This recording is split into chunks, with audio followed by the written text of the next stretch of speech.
development team, all giving you immediate feedback. It's a real challenge for the player, for the game master, to try and make sure that each person feels special. But that's such an important part of any role-playing game, and especially Fallout.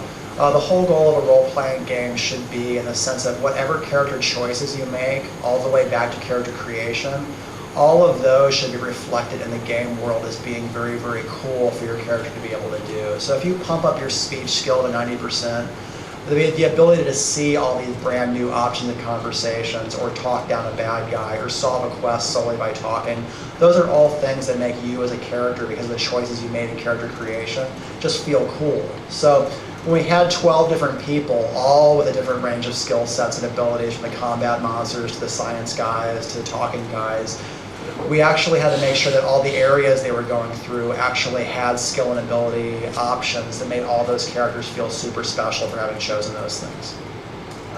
Sorry, Chris. Do you choose the players like cross-discipline within the company, like programs, artists, audio, or practical design? And how do you get to play? Not everyone wanted to do it.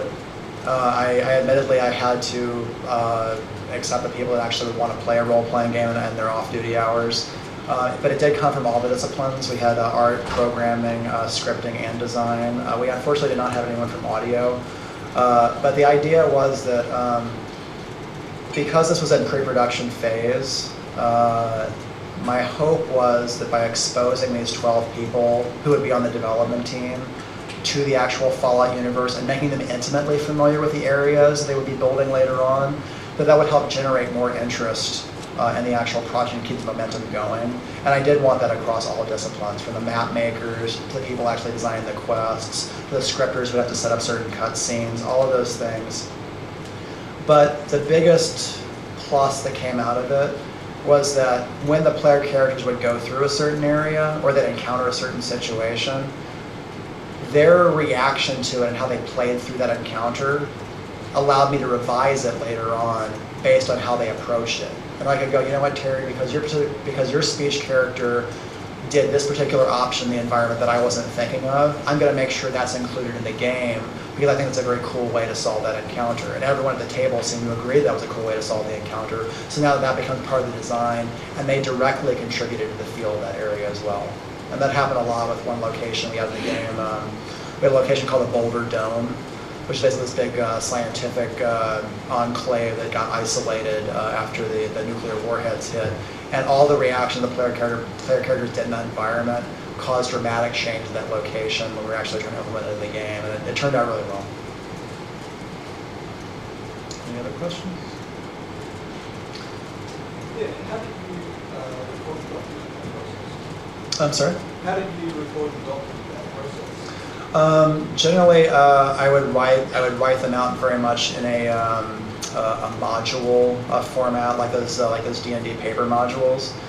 Every session had a pre-planned packet where, had a 20-30 pages with all the maps, all the skill sets of the enemies, different loot they could find, possible repercussions. And then after each session, I would do a post-mortem of how that session went, and goes, okay, well, in Circle Junction, when they encountered the slavers, they had the following things they wish they could have done, but it wasn't designed into the area. So make sure that when you do the area brief, please include an area for Fort Aradesh, or more clues as to where to go for the next encounter. And basically, it was just a whole series of just documenting all the notes taken during the session. So it ended up being basically a pre-planned module and then a revised module that took place after that. And the documentation process went on for hundreds upon hundreds of pages. There was a lot of notes on just about everything. And also usually because a lot of reference art was being gathered at the same time, as well as the maps being drawn.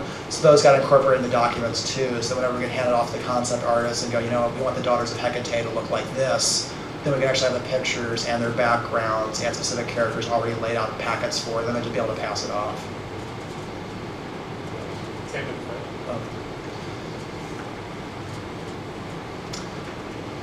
So ultimately, those pen and paper sessions were designed to serve as ego-stroking experiences for all those players actually playing the game. We wanted all of them to feel cool while they were actually adventuring in the world of the Fallout universe. So again, we try to include specific incidences where they all could shine. I go, I'm a kick-ass character because I made these choices. So again, because ultimately with all RPGs, what you want to do is make sure the game can cater to all those specific choices the player wants to make, and also caters to the role-playing game style as well. And they want to be able to feel cool for all the choices they made and how they actually play the role-playing game. Now I was going to go to Alpha Protocol, if there's no more questions on Fallout. The Alpha Protocol section of this presentation focuses much more on the practicalities of how we introduce the theme and the actual game mechanic structure. There's a lot of different game mechanics and systems that we introduce in Alpha Protocol as a result of the theme of the game that we're trying to create. So I guess just getting right into it. So Alpha Protocol is our real-world espionage role-playing game. It's built on top of the Unreal 3 engine, many thanks to the guys at Epic. Our goal with the title was to make the player be able to take on the role of a hero in a Hollywood espionage action blockbuster, whether they want to be Jason Bourne, James Bond, or take on the very intense Kiefer Sutherland in 24. The idea was that the player character could travel the world, meet famous people, and then try and save and protect them, even when politics and the rest of the world is out to get them. As an example of how the dialogue system and the story is conveyed in the game, I have an example from one of our locations in Alpha Protocol where you're meeting the president of Taiwan, and I will show that right now.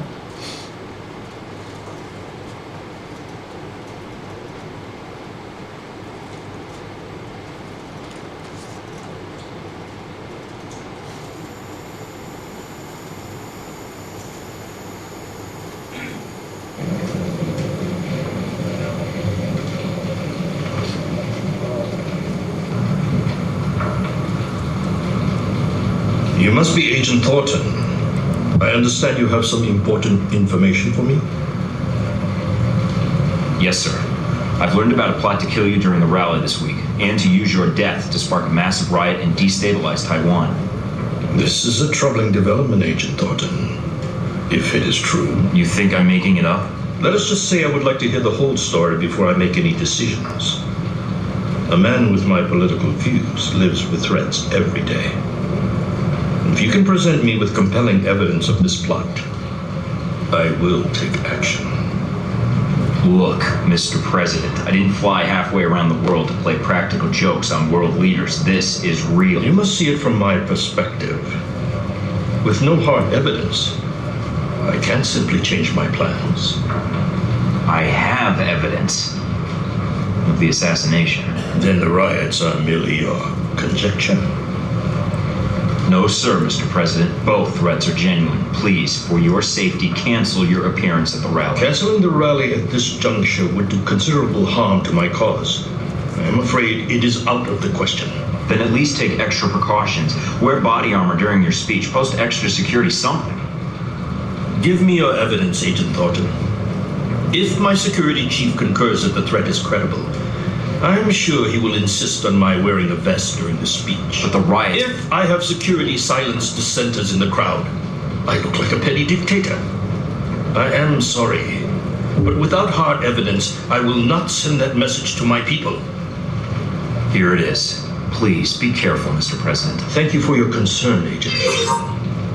I will not forget your service here. How'd it go? Could have been better. You didn't listen? I gave him the evidence on the assassination plot, but without proof of the riot phase of the plan, he refused to place extra security in the crowd. What are you going to do? Well, I'm going to crash the rally, take down the assassin, and defuse the riots before any shots are fired. Piece of cake. Right. Piece of cake.